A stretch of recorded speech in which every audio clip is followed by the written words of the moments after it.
Okay, this is going to help with question number 8. So if you have trouble, just watch this video.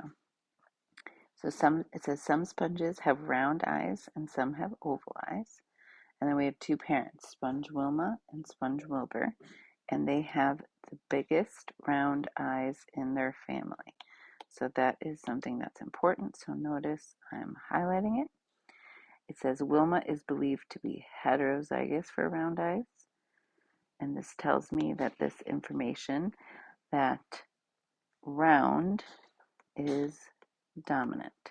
So anything that's heterozygous is going to be the dominant trait. So if in a problem I say that this is heterozygous, that is another way of telling you what the dominant trait is. Because if it says heterozygous, that has to be the dominant trait. So that tells you that round is dominant.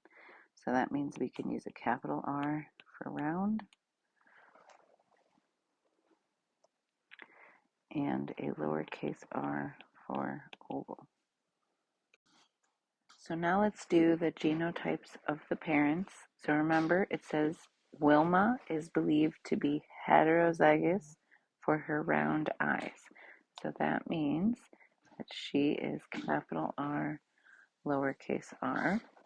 And then if we keep reading, it says Wilbur also has round eyes, but he is purebred, which means homozygous.